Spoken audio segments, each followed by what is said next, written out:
informer, c'est notre priorité. Mesdames et messieurs, bienvenue à cette grande édition du journal.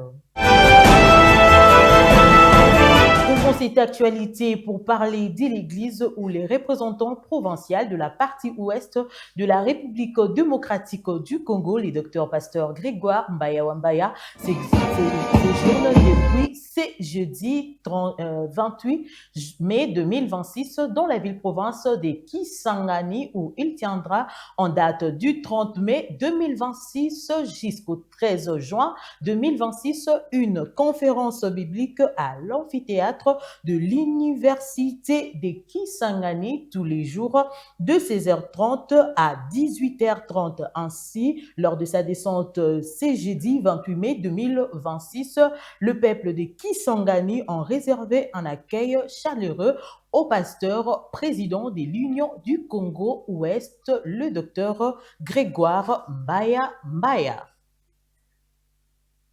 Rendons-nous en province dans les Kasaï centrales. L'association du Kasaï central a lancé ce jeudi 28 mai 2026 sa réunion de mi-année sous la conduite des autorités administratives des 7 instances ecclésiastiques. Cette rencontre a rassemblé plusieurs responsables et autorités de l'Église autour de l'évaluation des activités réunies ainsi que menées ainsi que les perspectives à envisager pour la suite du mois restant. Le temple de l'église adventiste de Kananga 1 a servi de cadre ce jeudi 28 mai 2026 au lancement de la réunion d'évaluation des pasteurs de l'association du Kasaï Centre. Les travaux sont dirigés par le pasteur président Joseph Ayawesa, prévu du 28 au 29 mai 2026. Cette rencontre rassemble le pasteur des différents districts ainsi que les responsables des églises venus prendre part aux assises d'évaluation annuelle des activités pastorales. Durant ces 2 journées, le pasteur chef des districts et les responsables ecclésiastiques présenteront le rapport des travaux réalisés pendant 5 mois de l'année en cours. L'objectif principal de cette réunion est d'évaluer les actions menées sur terrain, d'analyser les résultats obtenus et d'envisager de nouvelles perspectives pour le bon fonctionnement de l'église adventiste dans la province du Kasaï central. Il convient de signaler que les travaux de cette réunion d'évaluation se poursuivront ce vendredi 29 mai 2026.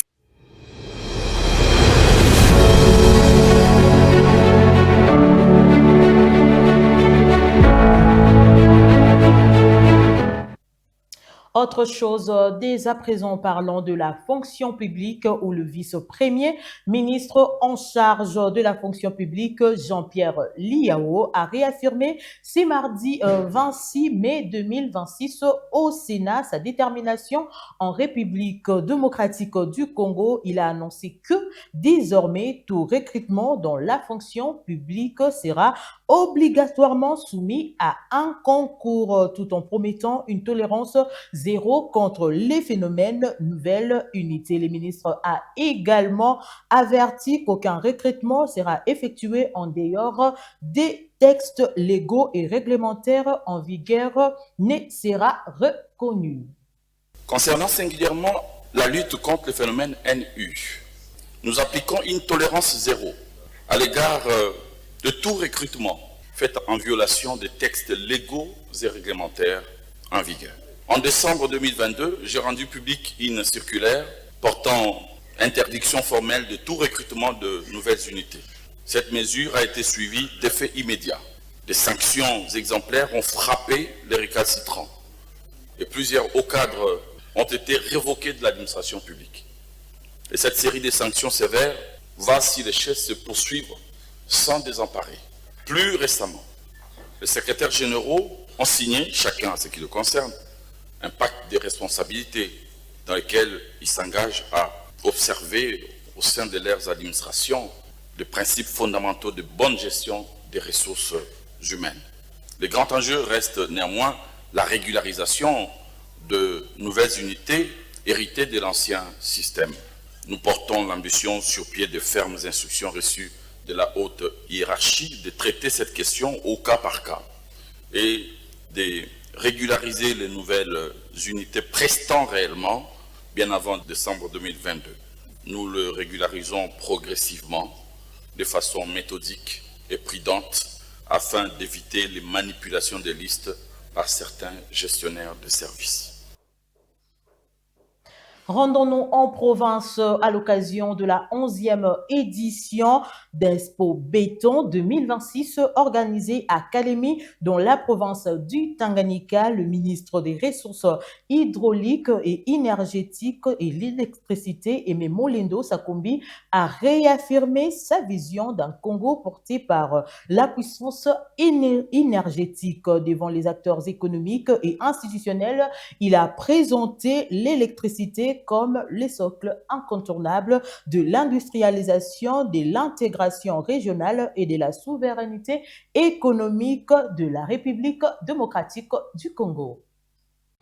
Et nous avons commandé aussi une étude pour l'horizon 2030-2040 sur les futurs besoins des miniers. Nous n'allons pas nous concentrer sur les 2000 qui manquent maintenant, puisqu'ils ne fonctionnent qu'à 20%.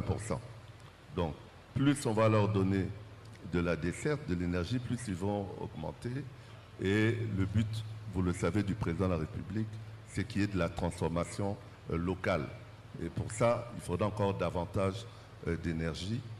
Et le Tanganyika a 98 sites potentiels, de 0 à 4 qui sont donc conférés à la province. Et au-delà de 5, c'est le gouvernement central.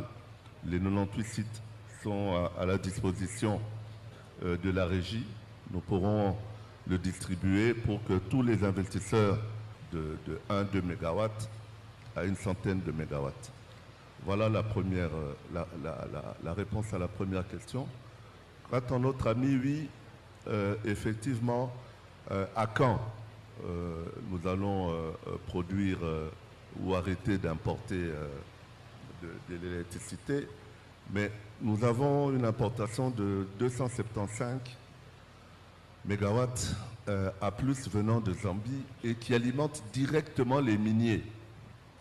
Donc les 20% de capacité, les 20% capacitaires des miniers à produire, à extraire, qui confèrent 67 de notre budget, vient entre autres aussi de cette importation.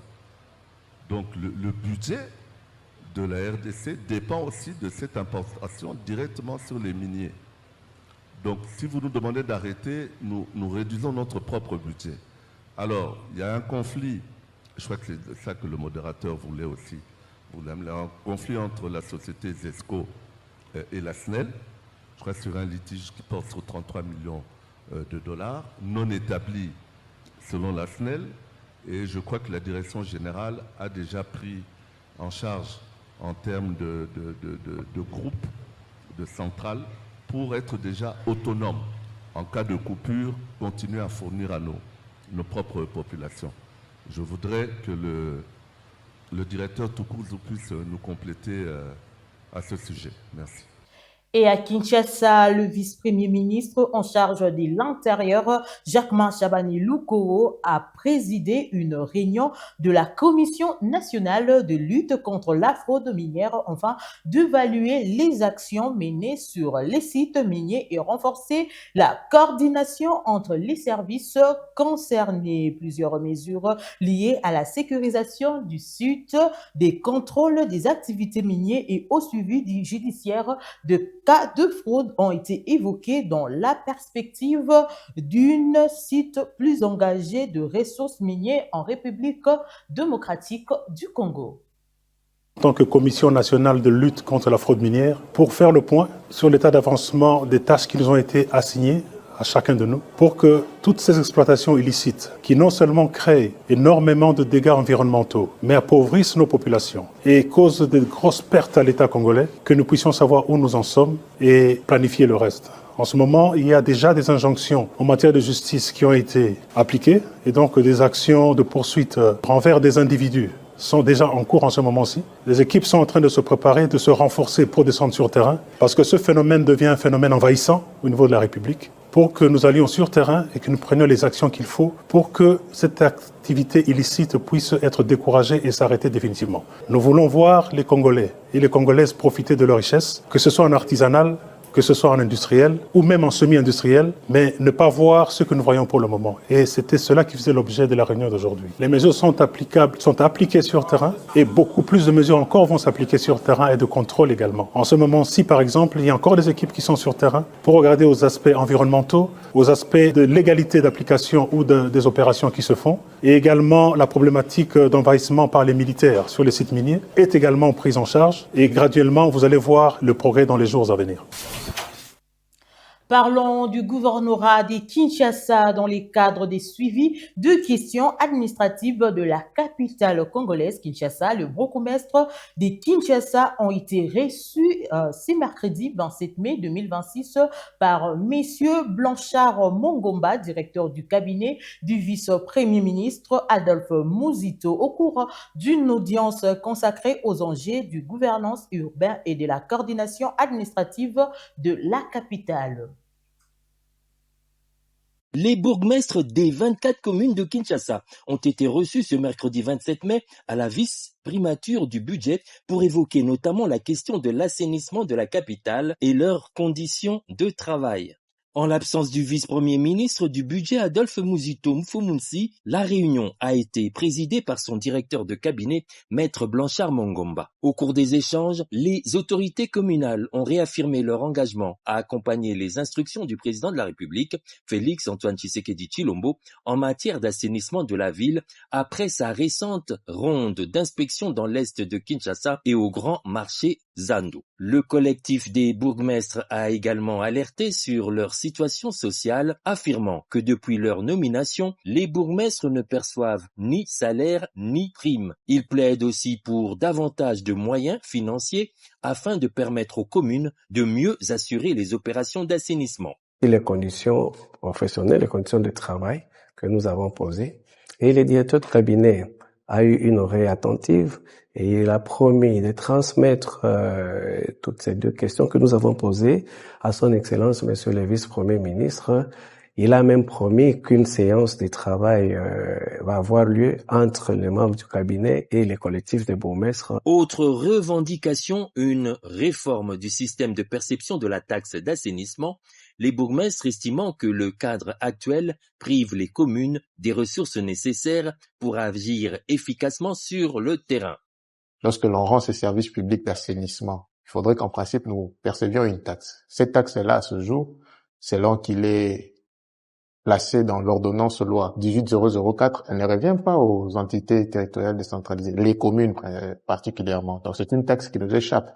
Donc déjà à notre niveau, nous ne savons pas mobiliser les moyens pour assurer l'assainissement, raison pour laquelle nous sommes reçus aujourd'hui, pour que, au lieu que nous espérions que ces subventions passent par certaines structures, comme il a été relevé ici, oui, la sensibilité du DIRCAB a montré aussi la sensibilité du VPM. Il n'a cessé de répéter que VPM, dans son approche, a toujours prôné pour une décentralisation effective, et nous en sortons très rassurés. Le cabinet du vice-premier ministre du budget, Adolphe Muzito, a promis de transmettre ses préoccupations au gouvernement et a annoncé la tenue prochaine d'une séance technique pour apporter des solutions durables.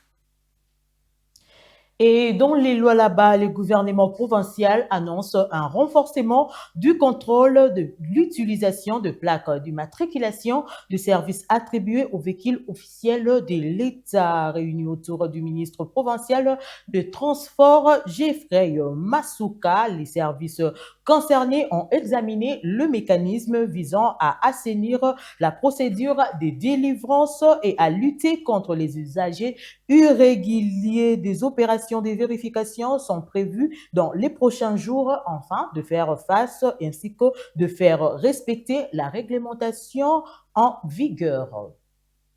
Le ministre provincial de Transport, Jeffrey Masuka, a tenu une séance de travail le mardi 26 mai avec les différents services impliqués dans la chaîne des délivrances et des contrôles des plaques d'immatriculation, en particulier celles réservées aux services de l'État. Ont pris part à cette réunion les conseillers de la gouverneure en matière de transport, la division provinciale des transports, la direction provinciale de l'intendance ainsi qu'un représentant de la PCR. Au sortir de cette rencontre, Joël Ndonji, représentant le directeur provincial de l'intendance, a livré un bref aperçu des échanges avec les ministres sectoriels. Selon lui, cette démarche vise à assainir et à réguler la procédure d'obtention des plaques d'immatriculation des services afin de mettre fin aux irrégularités constatées dans leurs utilisations. Il s'est dégagé un constat amer dans la province qui a plusieurs personnes qui utilisent ces plaques d'une manière abusive. Les gens qui n'ont pas qualité de détenir ces plaques d'immatriculation, de plus en plus on voit en circulation les véhicules non appropriés qui utilisent ces plaques-là. Alors il a été question de discuter sur cette matière pour savoir comment mettre fin à cette situation. Quand on utilise une plaque d'une manière frauduleuse, c'est dangereux. Et aussi, le véhicule qui devait acheter normalement les documents de véhicule, il se cache derrière ces plaques d'immatriculation des services de l'État. Et c'est un manque à gagner pour l'État congolais. Relayant les instructions fermes du ministre Jeffrey Masuka, il a demandé aux services techniques concernés d'assurer un suivi rigoureux de cette question, annonçant par ailleurs des opérations, des contrôles minutieux dans les prochains jours. Que toutes ces personnes qui détiennent les plaques d'immatriculation d'une manière abusive, de pouvoir les retirer de leur véhicule. Les contrôles, c'est pour bientôt et tous ces gens-là verront leurs véhicules confisqués. L'État prendra ses responsabilités. Désormais, seuls les véhicules du gouvernement provincial, des services publics de l'État ainsi que ceux de personnalités politiques en fonction sont habilités à porter ces plaques officielles. Quittons les lois là-bas pour les Kasaï, où le gouverneur de la ville-province du Kasaï, Crispin Mokendi, a procédé à la clôture de la conférence de vulgarisation consacrée à la réforme de la police nationale congolaise, organisée axé avec l'appui technique et financier du programme des Nations Unies pour les développements et de la Suède. Cette rencontre a permis ainsi que réuni plusieurs acteurs institutionnels et sécuritaires autour des enjeux liés à la modernisation et au renforcement de la gouvernance policière en République démocratique du Congo. Cette conférence provinciale de vulgarisation des textes relatifs à la réforme de la police nationale congolaise vient de s'achever dans un climat d'écoute, de collaboration et d'engagement collectif. Nous avons eu l'occasion de revisiter ensemble les principaux instruments juridiques de la réforme, notamment la loi de proclamation 2026-2030, les 6 principes de la police de proximité, le 10 règles d'or d'un commissariat ainsi que le décret instituant les comités provinciaux locaux de sécurité. Ces échanges ont permis d'enrichir notre compréhension et de renforcer notre capacité à appliquer ces textes dans les contextes particuliers de la province du Kasaï.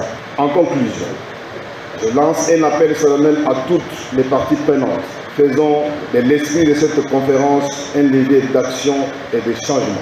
Et la police nationale congolaise dans notre province soit plus proche, plus professionnelle et véritablement au service des citoyens. C'est ensemble que nous bâtirons une province du Kasaï plus sûre, plus pacifique et plus prospère. C'est sur ce que je déclare clos les travaux de la conférence provinciale de vulgarisation des travaux de la réforme de la police de la province du Kasaï. Je vous remercie. Et ces dossiers santé pour clore nos actualités, arrivé ce 28 mai 2026 à Bunia, en Ituri, le ministre de la Santé publique, Roger Kamba, et de la communication et médias, Patrick Mouyaya Katembwe, ont effectué une mission d'évaluation de la riposte contre l'épidémie en cours sur instruction du président de la République, Félix-Antoine Tshisekedi Tshilombo. Cette visite stratégique vise à renforcer les dispositifs de prévention sanitaire et à employer les équipes déployées sur les terrains, illustrant ainsi la détermination du gouvernement à contribuer efficacement ainsi que contenir la propagation de l'épidémie. Merci beaucoup. On ne peut pas encore faire des commentaires sur les guéris. Vous savez que j'étais ici il y a 8 jours, 9 jours, et la riposte est en train de se déployer. Nous venons pour voir comment est-ce que se déploie, comment est-ce qu'on est efficace. Et pour l'instant, nous continuons d'abord à donner les chiffres de manière brute, de telle sorte que nous puissions retrouver tous les contacts et toutes les personnes qui présentent des symptômes. Je viens surtout pour encourager les prestataires de soins, vous savez, qui payent le prix le plus lourd au niveau des centres de santé, parce que nous avons perdu des médecins, nous avons perdu du personnel de santé de qualité. Nous venons d'abord surtout pour compatir et montrer que nous-mêmes, on est très engagés. Le président de la République nous a gardé dans une réunion hier pendant plus de 3 heures, vraiment sur cette question, pour que nous puissions nous assurer que tout ce qui doit être fait par un gouvernement est fait pour que nos populations ne soient pas seules. C'est pour cela que nous sommes venus. Vous voyez, je suis accompagné de mon collègue de communication parce que nous voulons nous assurer que tout ce qui est rapporté aussi au niveau des médias correspond réellement à ce qui se passe. Nous sommes les seuls habilités à donner les informations, à donner les chiffres, à donner l'état de la riposte. Mais pour cela, nous devons être nous-mêmes sur terrain pour que ce que nous disions correspondent à ce qui se passe réellement sur terrain. Alors quand nous communiquons, nous disons d'abord la vérité, qu'est-ce qui est disponibilisé. Ce n'est pas par l'OMS, c'est par le gouvernement d'abord. Et puis il y a eu des promesses par les différentes organisations, mais le gouvernement lui-même a déjà fait un geste. Vous savez qu'entre le moment où nous débloquons et le moment où nous répartissons, il y a toujours un petit délai, c'est ce délai-là tout simplement. Nous avons vu ça dans toutes les épidémies, il y a toujours de la résistance communautaire parce qu'effectivement, c'est vraiment beaucoup d'informations pour les communautés de manière brutale. C'est beaucoup de personnes qui arrivent, c'est beaucoup de matériel qui arrive. Les communautés se posent toujours la question de savoir ce qui se passe.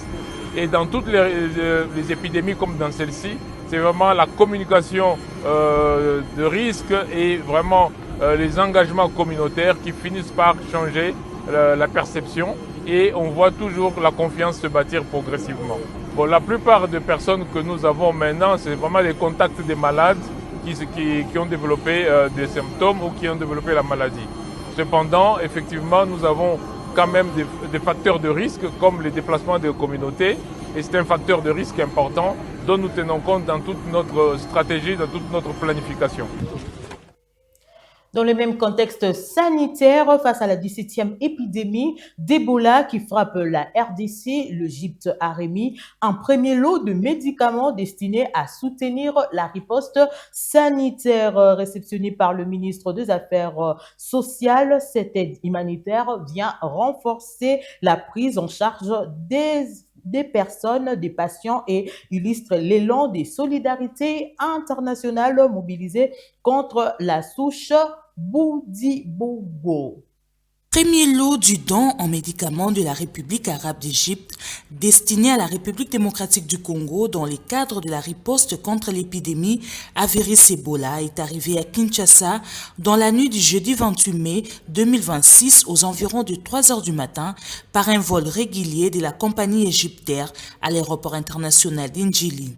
La réception officielle de ces 2,5 tonnes de médicaments et d'intrants médicaux a été assurée au nom de la ministre d'État, ministre des Affaires sociales, Action humanitaire et solidarité nationale, F. Bazaïba Massoudi, par le secrétaire général aux actions humanitaires, Sylvain Yuma Ramazani. Cette assistance médicale de l'Égypte à la RDC avait été annoncée quelques jours plus tôt par l'ambassadeur d'Égypte en poste à Kinshasa, Esham Abed Salem El Mekwad, lors d'une séance de travail avec la ministre d'État F. Bazaïba Massoudi, le directeur de cabinet du ministre de la Santé publique, Hygiène et Prévoyance sociale, ainsi que le secrétaire général aux actions humanitaires.